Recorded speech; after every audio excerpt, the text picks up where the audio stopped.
استفلالي كورنعات عالم كوينكم عم كتال تركبوا كبرات تقاتلتي ميديا بتر حقي كما يتخونوم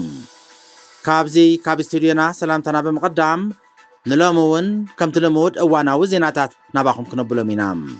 نختكتاتلو عدمينا يو نشانالنا لايك شير سابسكرايب امقبراي زنقعم فلماغن كاندي ارستاتوم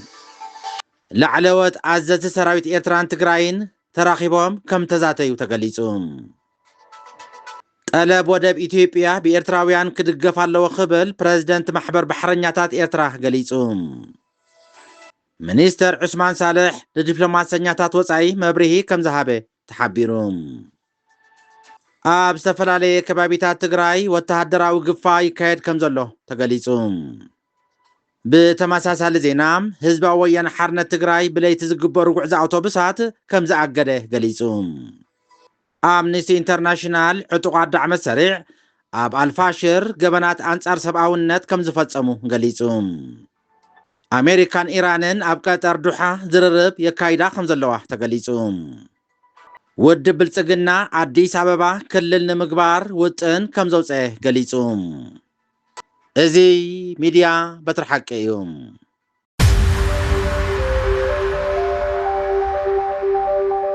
አዘዝቲ ሰራዊት ኤርትራን ትግራይን ተራኺቦም ከም ዝተዛተዩ ተገሊጹም ናይ ኤርትራን ትግራይን አዘዝቲ ሰራዊት ተራኺቦም ኣብ ሕድሕዳዊ ርክባትን ዝምድናን ከም ዝተዩ ይግለጽ ኣሎም እቲ ርክብ ኣብ መንጎ ኤርትራን ትግራይን ዘሎ ምትእስሳራት ክልልድልን ከም ዕላማ ዝሓዘ ርክባት ምዃኑ ዝገልጹ ወገናት ክልቲኦም ወገን ኣብ ሓፂር ግዜ ሓድነታዊ ግንባር ክፈጥሩ ከም ዝኽእሉ ይግለጽ ኣሎም ኣብ መንጎ ፌደራል መንግስቲ ኢትዮጵያን ክልል ትግራይን እናዓረገ ዝኸይድ ዘሎ ወጥሪ ኣብ ዝለዓለ ደረጃ ኣብ ዝበፅሓሉ ግዜም ኣብ መንጎ ኤርትራን ክልል ትግራይን ዘሎ ዝምድና ናብ ዝለዓለ ደረጃኡ ምብፅሑ እውን ፀብፃባት ካብቲ ከባቢ ይገልጹ ኣለው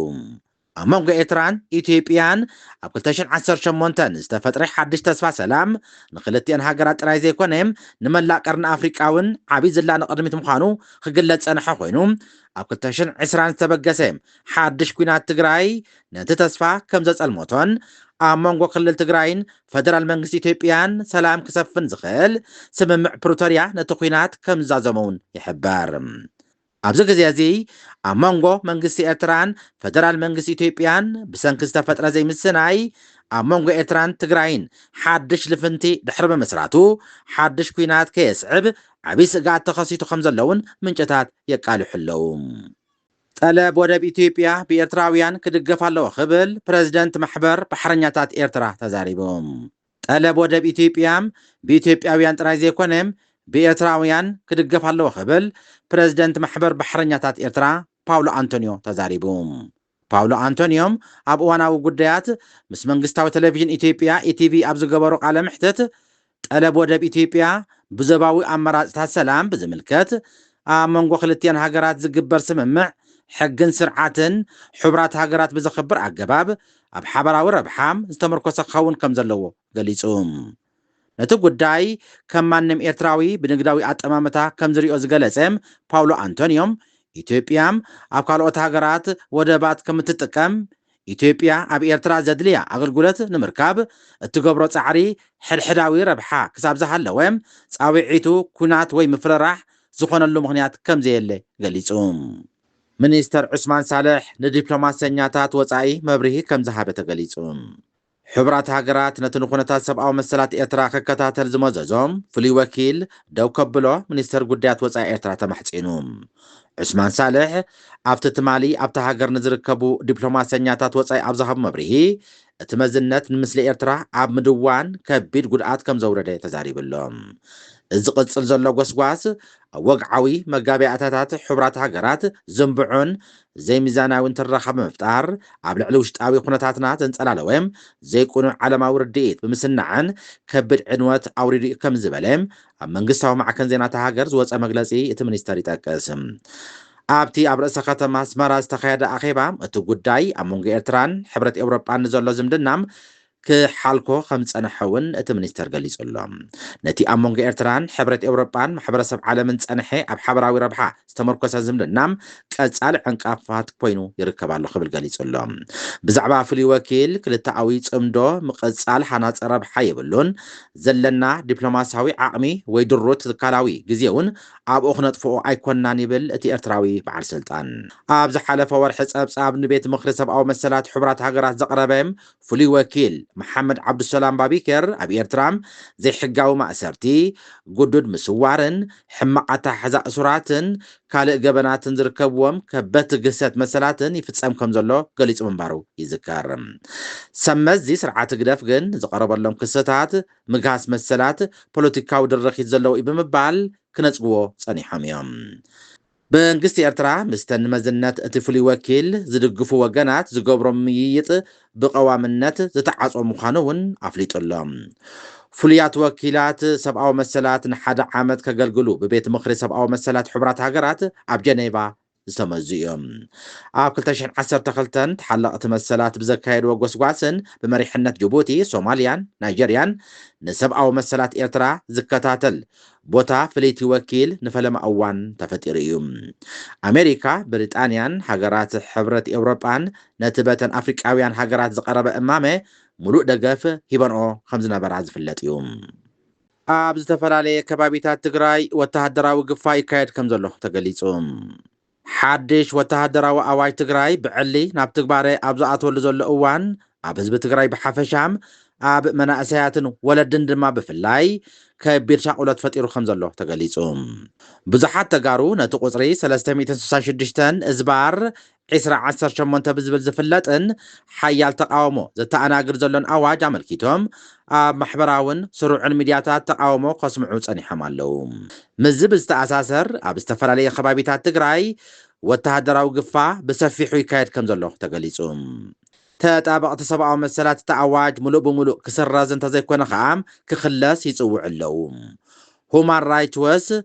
እቲ ሰነድ ቅድሚ ምጽዳቑ ኣትሒዞም ካብ ዝተቃወሙ ትካላት ሓደ እዩ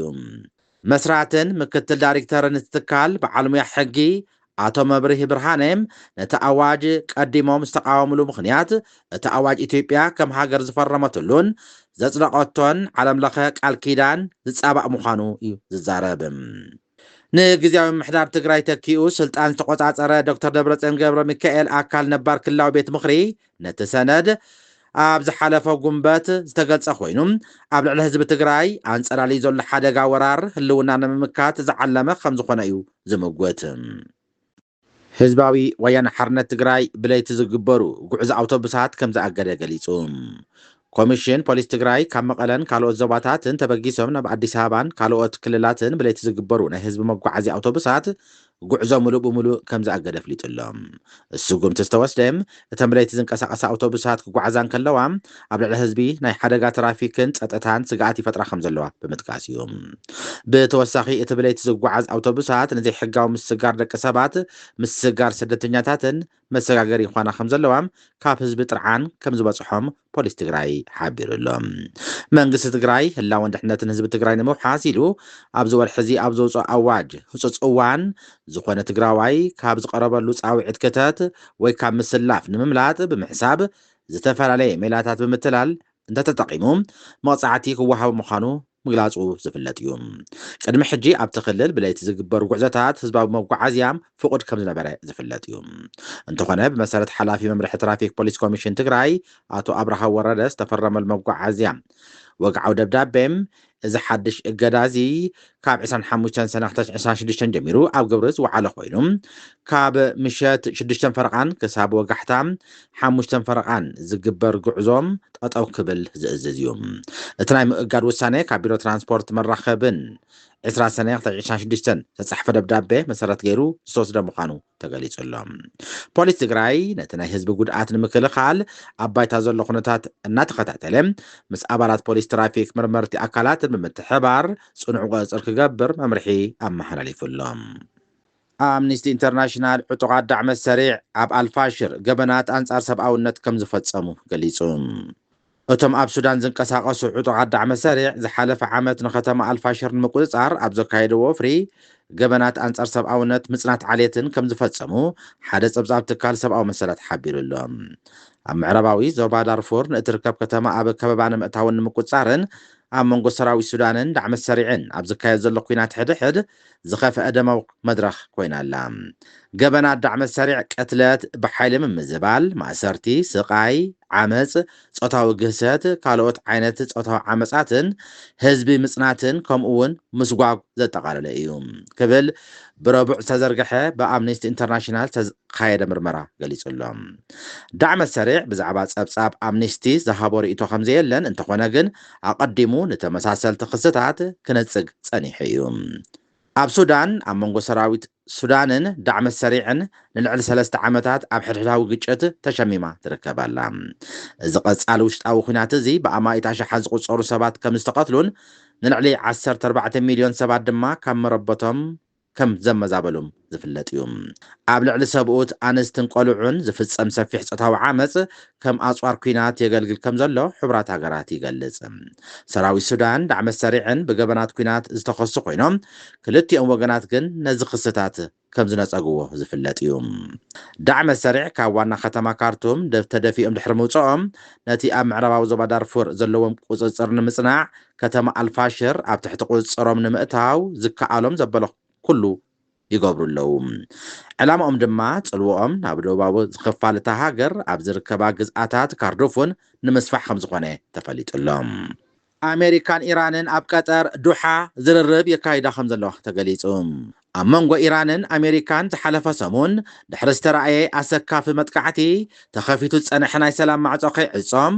ኣብ ዝስጋኣሉ ዘሎ እዋን ክልቲአን ሃገራት ኣብ ቀጠር ዘተ ምክያደን ተገሊጹ።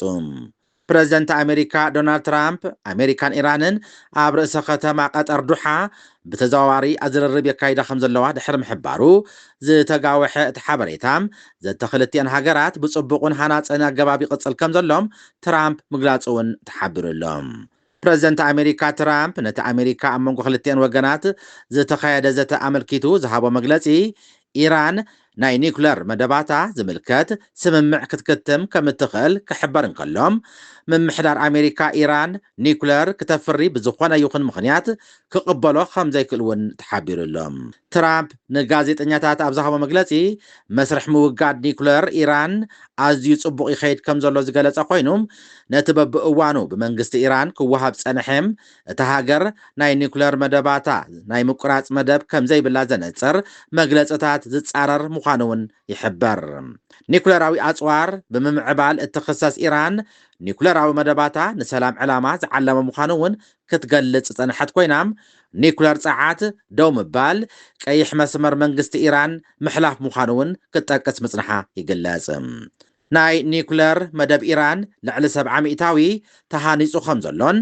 እስራኤልን ኣሜሪካን ኣብ ልዕሊ እቲ ማእከል ዘካየድዎ መጥቃዕቲ ምምዕባል ናይቲ ማዕከል ከም ዘይጸለዎም ብተወሳኺ ክሕበር ጸኒሑ እዩ። ውድብ ብልጽግና ኣዲስ ኣበባ ክልል ንምግባር ውጥን ከም ዝወፀ ተገሊጹ። ዋና ከተማ ኢትዮጵያ ዝኾነት ኣዲስ ኣበባ ከም ክልል ኮይና ክትቀውም ዝእምም ንድፊ ከም ኣካል ናይቲ ብዙሕ ዕማመታት ሰልፊ ብልጽግና ወፂኡ ከም ዘሎም ኮሚሽን ምክክር ኢትዮጵያ ኣፍሊጡ። እቲ ሰልፊ ኣብ ኣኼባ ኮሚሽን ምክክር ኢትዮጵያ ካብ ዘቕረቦም ዕማመታት ሓደ ዝኾነ ዝንገረሉ ዘሎም ናይ ኣዲስ ኣበባን ድሬዳዋን ሓበሬታታት ነተን ቦታታት ንምምሕዳርን ክልላት ንምግባርን ዘኽእል ምዃኑ እውን ይንገር። ንናይ ኢትዮጵያ ቅዋም ሕገ መንግስቲ ንምቕያር ይሰርሕ ከም ዘሎ ዝገልጽ ሰልፊ ብልጽግና ብመሰረት ዘተየሉ ጉዳያት ናይ ኢትዮጵያ ፌደራላዊ መንግስቲ ካብ ባይቶም ናይ ፕረዚደንታዊ ክቕይር እማመ ኣቕሪቡ ከም ዘሎን ብተወሳኺ ይሕበር ኣሎ።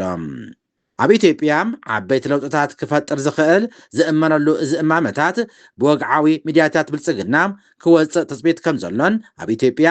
ሓድሽ ስርዓት ኣብ ምትካል ድሕሪ ምምራፅ ቀዳማይ ሚኒስትር ኢትዮጵያ ኣብይ ኣሕመድ ዝተነድፈ ምዃኑ እውን ይግለጽ። ክቡራት ሰማዕትና ዕለታዊ ዜና ዝመስል ነይሩ። ስለምክታልኩም ኣዝና ነመስግን። ላይክ፣ ሸር፣ ሳብስክራይብ ኣብ ምግባር ኣይትዘንግዑ።